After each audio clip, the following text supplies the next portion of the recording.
welcome to Cat's Corner. My name's Anna, and today we are going to be working on emotional thermometers for aggression.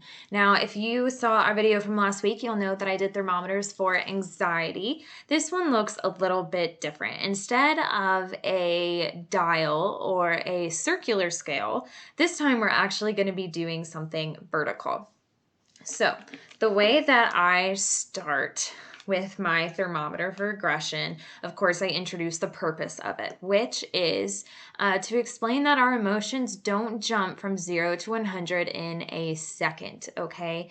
The truth is we're bottling up our emotions and then we're letting them explode when we can't take it anymore. So this tool is to help us be more honest about where our bodies are at, where our minds are, bring us back into the present, and recognize that we're angry and we need to do something to relax or face the consequences of an aggressive episode or an escalation.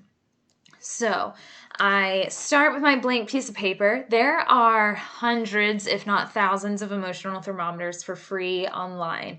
However, I like to draw my own because I don't like printing things out, and I'm old school.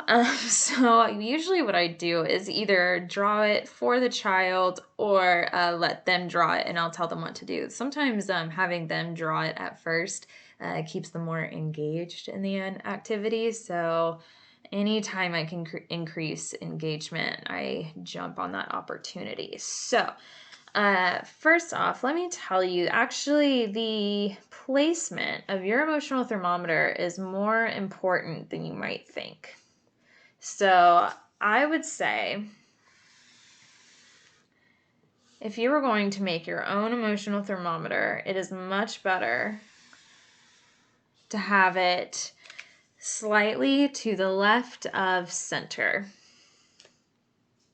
And I prefer making my thermometers quite wide in length, and you'll see why here in a moment as we get started. So if you'll see this, it's not centered to the page, it's quite thick, and you'll see how that works here in a minute. And then of course you just label 1 through 10 on your thermometer, and I put the numbers on the left.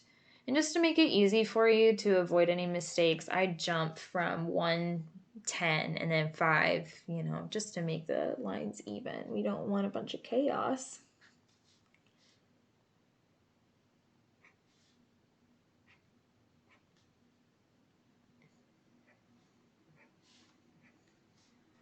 One, 2, 3, 4, 6, 7, 8.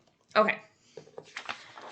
Easy peasy. I started with 1 on the scale all the way to 10. 0 is actually this little bubble here. I guess that's where you would call where the mercury sits in an actual thermometer. And you're just going to label that calm or whatever the child wants to call that. Relaxed, peaceful, happy, whatever they want to say. But good old calm, that's our 0. That's our resting point. And that's where we should be most of the day. Okay. So, just a brief pause here. We want calm to be our resting state. However, we know that for kids with a lot of aggression, with trauma or high stress, we know that calm is not their resting state. We know that their resting state is probably more towards a 4 or a 5. Their heartbeat is physically higher, it's beating faster. There was some research done where young children with trauma had just extremely high blood pressure and very irregular heartbeats because their resting state was, a heart attack levels. So we know that may not always be the case, but that's part of what we're trying to achieve is getting back to this calm 0. Okay, so first, I would start this emotional thermometer by asking them to tell me the angriest they have ever been. Okay, what does that look like? How did your body feel? Did you experience any thoughts that were related to how angry you were? Those sort of things. And after describing to me that event that happened, usually if we're doing a physical aggression, an aggression thermometer, there is some sort of event that they can describe where they can say, yeah, this is the angriest I've ever been. It was pretty bad. And then I would ask them to, if you were to give that story that they just told me a title, what would that title be? And one time, a child gave me a really good title, so I'm going to steal that, if that's okay. He called it the Anger Monster.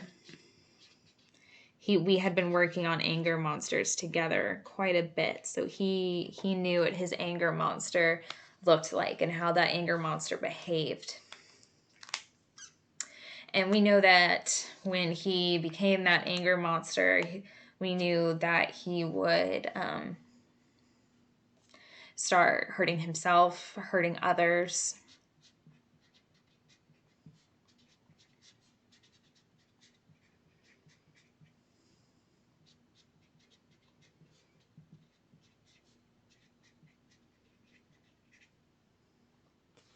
Throwing things, kicking things, all that sort of thing. Yelling. Okay. And so after we go through that, the anger of that, I would actually skip all the way back to 0. So what does calm look like for you? What does it feel like to have absolutely no anger in your body whatsoever? And sometimes when I ask that question, what does it feel like to have no anger in your body? They look at me like I'm crazy. They're like, what? Like, what do you mean? So sometimes I have to ask them to imagine what might that feel like if you weren't angry at all? And then they're like, well, maybe, we could pretend something really quick. But they might be relaxed. They might be smiling. Some people say the only time they're ever not angry is when they're sleeping. That's okay. I like sleep. Okay, and then of course, I like to jump around because I think sometimes it's easier to split things up into intervals instead of going 1, 2, 3. It's kind of like, ooh, like I don't know what a little bit angrier than a 1 looks like, or I don't know what a little bit above a 5 looks like. So maybe it's easier to just go, all right, so this is calm. This is the angriest you've ever been. What's kind of like the halfway point between those two things? Like what did that look like for you? And they might say, oh, I'm going to be really angry. And I'm like, yeah, well, tell me what that looks like. What does it look like when you're angry, but you're not hurting yourself or you're not hurting other people? And they say, oh, my heartbeat might be racing. I'm breathing really fast. My fists are clenched, like I'm getting ready to fight. Okay, so, clenched fists, raised voice, that sort of thing. And then, of course, I would ask them like any thoughts that they were having. And besides for the obvious, I'm angry, you might be thinking the world is ending. I'm, everyone hates me, or, the world's out to get me. Those sort of cognitive distortions that you start to see when you are very angry. So I'm going to just list one here that I've heard quite a bit in my experience.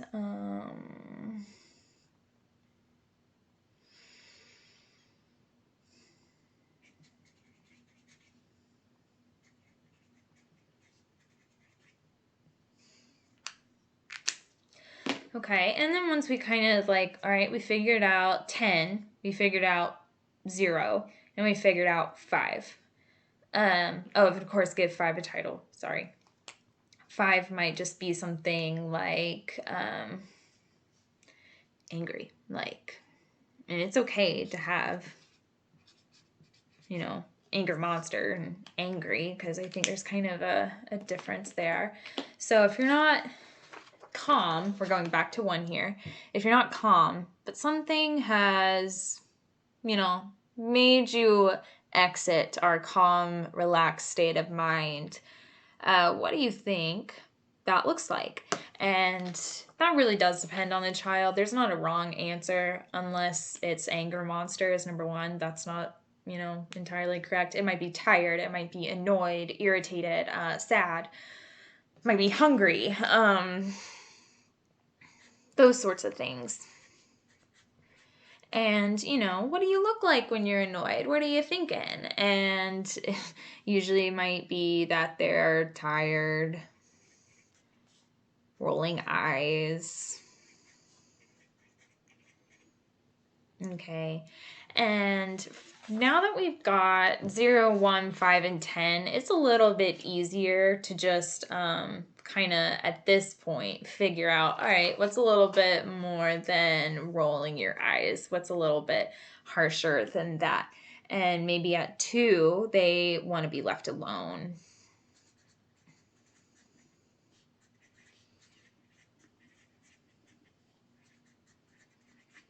And, 3, they start, snapping at people, being rude.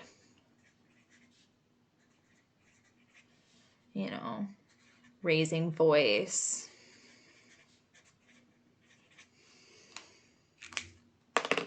And then we're like clenching our fists and we're having really some serious cognitive distortions, like, they all hate me, or nobody lets me have what I want ever. I never get my way, those sort of things. And we would just keep labeling each of those degrees with a different emotion. Sometimes they might need help.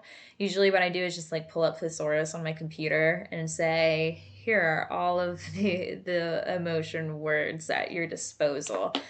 Because sometimes their emotional vocabulary isn't quite there yet. So sometimes they just need a little help. And we just go through that entire thermometer together until it looks something a little bit like this. Until it looks a little bit something like this.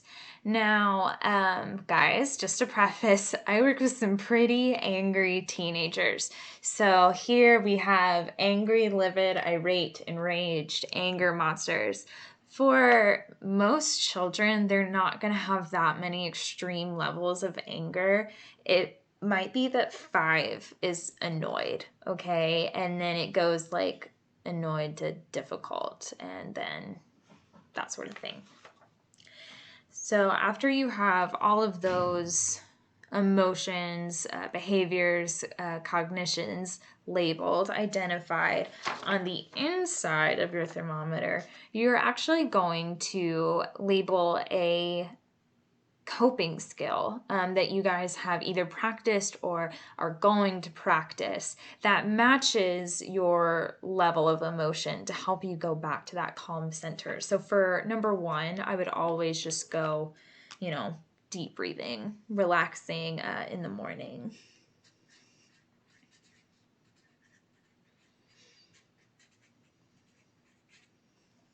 Right. And I would just keep going throughout this entire scale, different coping skills that either they enjoy or something you've taught them, like listening to music is always a great skill, that sort of thing. Coping skills that help them get back down to 0. That's what's most important there. Until your emotional thermometer will look something like this. Of course, you'd label it with their name, that sort of thing. The most important thing about emotional thermometer is that it's easily accessible and highly visible. So what I would do is I would actually either take a picture of their thermometer or take it home with me, make 10, 20 copies, and then post it in every single room in their house. And I do that because the more that they see this thermometer on the fridge, next to light switches, next to the mirror, in the bathroom, those sorts of things, the more their neurons in their brain start to actually recognize, communicate, where am I on the scale? what behavior should I be doing right now to go down instead of up? So that is emotional thermometers for aggression. I hope you enjoyed this video. Please like and subscribe if you did. And if you enjoy the emotional thermometer, please feel free to let us know. We'd love our feedback. All right, well, have a great rest of your day, guys. Bye.